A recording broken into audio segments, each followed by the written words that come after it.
attention, cette vidéo va peut-être te déprimer, mais au moins tu seras au courant de ce qui t'attend. Alors si tu essayes de faire un bébé, tu sais ces petites choses là, toutes mignonnes, ces mini-nous qui peuvent nous donner tant de joie et tant d'emmerde aussi. Si t'as vraiment tout essayé, le poirier, les recettes de grand-mère, les vitamines, t'as même tenté le « j'en ai rien à foutre, je garde tout, je me douche pas ». Sauf que le lendemain matin, quand tu te lèves et que tu te mets debout, et ben forcément, tu niques tes pantoufles. Tu vas faire des courbes de température, c'est-à-dire que tous les matins, tu vas te foutre un thermomètre dans le cul pendant que ton mec dort, ou pas. Hein. Tu vas inscrire ça sur une courbe. Hein. Toi qui as fait un bac L, ça fait désordre quand même. Ouais, c'est un gag, mais je t'assure.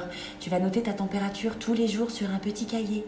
Tu vas faire des tests d'ovulation que tu n'arriveras jamais à interpréter. Tu surveilleras le fond de ta culotte à chaque passage aux chiottes. Et tu vas même essayer une fois de te tâter le col.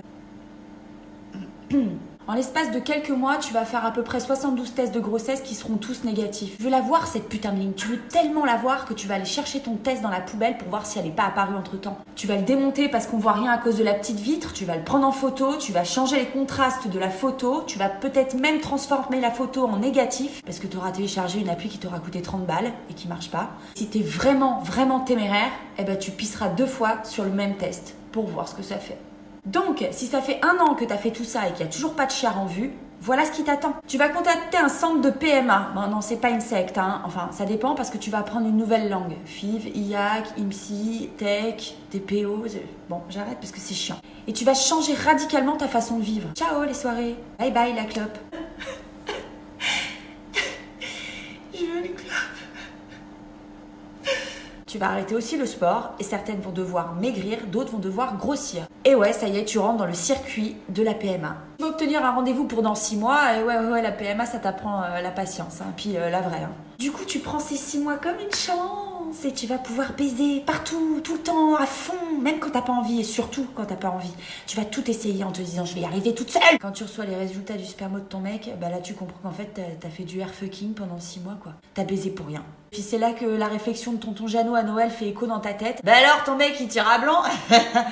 Tonton, ça devait pas être ton dernier Noël, hein, non ils ont fait des progrès hein, sur la recherche contre le cancer quand même. Hein.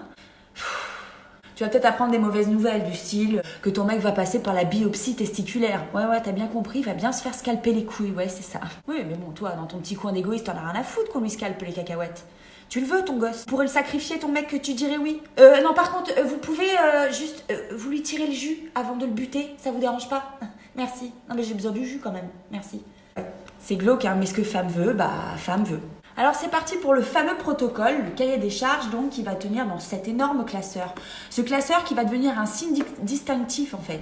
À chaque fois que tu vas croiser une nana avec ce classeur, que ce soit chez le gynéco, chez le pharmacien, au labo, tu vas comprendre tout de suite que c'est une galérienne comme toi. C'est aussi dans ce classeur que ton intimité va être mise sous clé parce que ce qu'il faut savoir c'est que à partir du moment où tu rentres dans un centre de PMA, tu laisses ton intimité à la porte. Tu es à poil. On va te demander depuis combien de temps tu es en couple, combien de fois tu baisses par semaine, combien de temps durent tes règles. On va te demander si ton mari a mal aux couilles, on va te demander tes antécédents de ton arrière-grand-mère. On va te demander aussi comment va ta glaire. Votre omelette, madame, vous la préférez plutôt baveuse? Tu seras très souvent à poil, les 4 fers en l'air, et si t'as un peu de chance, t'auras l'équipe d'internes qui viendra ausculter ta grotte. Hein? À plusieurs, c'est plus sympa. À chaque visite de contrôle, tu vas te prendre une seringue dans le bras et une sonde endovaginale dans la chatte. Tu vas évidemment te demander pourquoi le tube de gel à échographie est toujours vide. Pourquoi on a le droit à ça tous les matins à 7h30 avec à peine un café dans le ventre? Alors forcément, vu que tu fais 3 allers-retours par semaine à ton centre de PMA qui se trouve à 100 km de chez toi, tu vas être légèrement à cran. Enfin, quand je dis à cran, le mot est faible. Hein. C'est-à-dire que si tu pisses dans le pot, tu peux concurrencer Virin qu'en 1998. Hein. Alors tu rajoutes à ça les bouffées de chaleur, les crises de larmes, les crises de nerfs, les crises d'angoisse, les réflexions de la famille, les kilos en trop, ton ventre de 3 mois de grossesse alors que t'es vide de chez vide. Et là, tu atteins le paroxysme de la chienlit de la PMA. Parce qu'il va pas falloir t'attendre à beaucoup de soutien de ton entourage, les gens ils comprennent pas. Bah quoi, on tire un coup pour faire un gosse, qu'est-ce qu'il y a, c'est pas compliqué. Juste envie de leur lâcher un gros putain ferme ta grande gueule, connard. Sauf que on n'a pas le droit d'insulter la famille, ni l'entourage, ni les copains, ça se fait pas quoi, je veux dire. Tu vas voir les semaines et les mois défiler entourés de cons qui te comprennent pas. Ils sont pas tous cons, hein, mais c'est à ce moment-là Virin qui est encore en toi. Hein. Et pendant ce temps-là, tu vas voir des dizaines, des centaines, des milliers de meufs tomber enceintes autour de toi en ayant fait 2 Ironman, une descente en canoë-kayak, en étant bourrées, ou bien juste parce qu'elles veulent pas se faire quitter par leur mec. Mais c'est le nerf de la guerre en PMA. L'injustice. Bon, ça c'est juste l'apéro. Après, tu vas devoir suivre un calendrier de picouse et un calendrier de baise.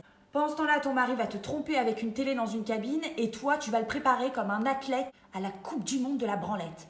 Vas-y chérie, tu donnes tout, putain, tu donnes tout. Il y a que en PMA que t'incites autant ton mec à se taper des queues. Hein.